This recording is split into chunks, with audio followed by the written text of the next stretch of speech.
hello and welcome to part 16. Let's look back at Resident Evil 0. There's going to be a few cutscenes now, pretty much. And you'll find out why I said to leave anything behind. I'm just thinking, do I leave that hook shot? Yeah, I'm going to leave it just in case. Anyway, here's a couple of cutscenes for you.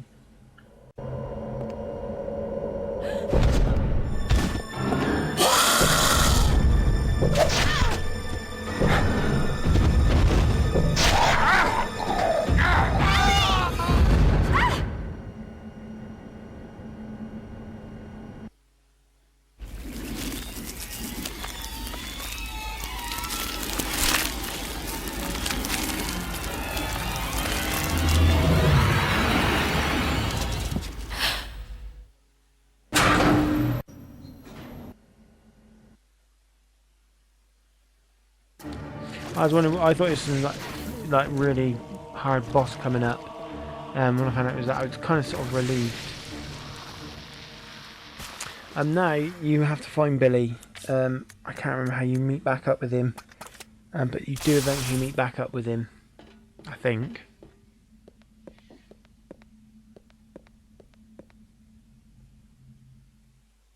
This is quite a long part where Rebecca's alone. I kind of like this bit actually because it's a different thing. I know I was sort of defending the two characters at once thing a bit earlier on in this, well, in a couple of parts back. But I do like that they sort of switch it up a little bit again, because I mean it does. I mean it's just nice to see that in this game. I think with two characters, yeah, it can be. It does. I thought about it really because. I mean, I said in 5 that I liked the fact that there was two. It didn't bother. I didn't say I liked it. It didn't bother me. But I can see why people do say that it does take the survival horror aspect out of it because you've got someone to back you up. But I do like it in this game. I think it's a good feature. But I can see, thinking about it, really, I can see what people are saying. Because now I've just got Rebecca on her own, I do feel sort of insecure.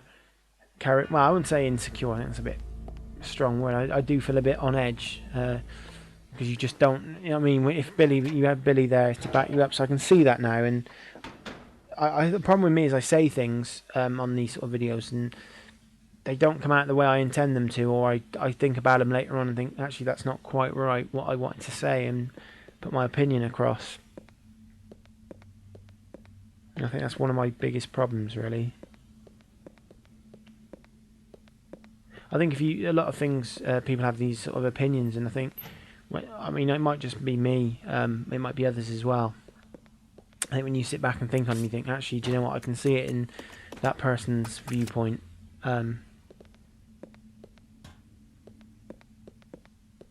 I mean, you know, I do like the whole puzzle thing. It did work. I mean, I'm thinking about it more as I'm talking. I think there was a bit with the leech monsters or zombies, whichever you prefer to call them.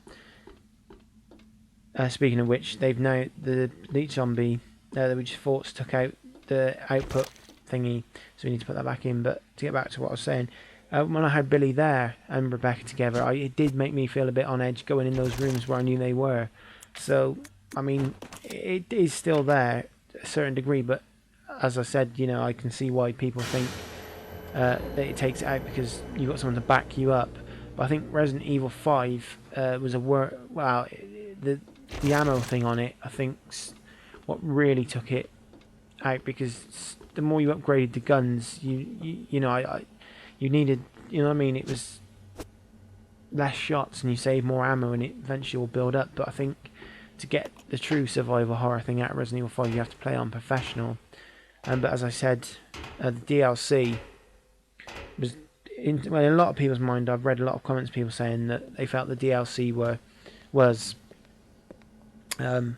had more of a survival horror aspect about it than, I think, particularly Lost in Nightmares. Not so much, I can't remember the name of the other one, the one where you're Jill and Josh. I can't remember the name of it for the life of me.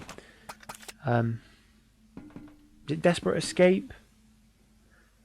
I think it's called. I could be wrong. That one didn't have so much of a survivor horror aspect because it was very similar to 5, whereas Lost in Nightmares wasn't so much like 5.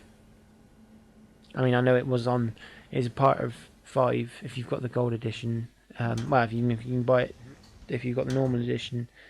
But what I'm saying is it added more darker and more darker elements to it. Like the building you were in was a lot darker, and there was things that coming out of nowhere that you weren't expecting. I mean, I think Resident Evil 5, the only things that really made me jump probably were, well, the chainsaw people make me on edge anyway. They always do because that chainsaw's so one hit and you're dead.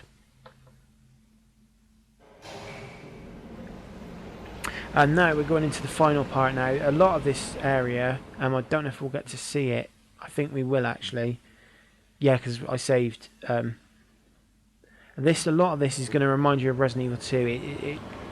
It is textbook Resident. Well, I wouldn't say textbook, but it does. It's like a copycat of Resident Evil 2's laboratory. And the cable, well, the truck thing, the elevator thing, that's in there, but the cab truck thing is not there. It's just the railings. Well, I'm just going to shift a few items in and out just so I can get access to them. It just makes things easier, really. There's an elevator in a bit. I'm not sure we'll get to it in this part. Actually, no, we won't. Actually, I won't talk. I'll talk about that in that part because I thought it was in this part, but it's not, and it's pointless me talking about it now. So I will talk more about that when we get to that part.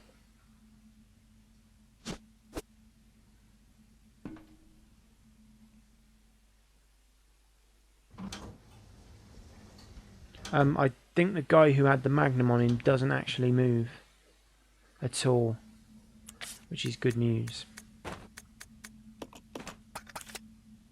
Well, I wouldn't say it makes me laugh. I've never seen a Magnum actually look like that before, because it's kind of similar to the handgun that Claire had in Resident Evil 2. I think it was called a Browning handgun. I think it was called. Because normally Magnums, the only Magnum sort of like that you see is the Desert Eagle, so it's an unusual Magnum, to be honest. Cause it's either that one or the Colt Python thing that was in Resident Evil 1. Well, I think actually the Colt Python was in the original Resident Evil 1. I think they changed it to be the 44 Magnum, I think it was. It was huge, whatever it was. So it's a different style of Magnum. I don't think they actually tell you the name of the guns in this one. Yeah, because they do in some of the other Resident Evils. Because they changed the handguns. In Director's Cut they changed it, and again in the GameCube they changed it to the Resident Evil 3 Samurai Edge. Which made a lot of sense, really. Well, I don't know, because I think in Resident Evil 3 you get the memo to say that the guns had been ordered or something, so I don't know if that was prior. That only just come through as you were there, so I don't really know. Was that a good move? And this is the part you're really going to recognise here. Well, I'd say that, actually. In this room, this is the last bit now for this part, so sorry it hasn't been a great part, but it's the end of the footage I had, so you'll recognise that. Anybody who's played Resident Evil 2 will recognise that instantly. I did. I was like, whoa, that's Resident Evil 2, because I thought it was the same place, but I actually think it is a different place, or it might have been, they might have been working on it, because it's a couple of months difference, I think, wasn't it? Because it was set. This was set in July, and the outbreak of this in the city was September.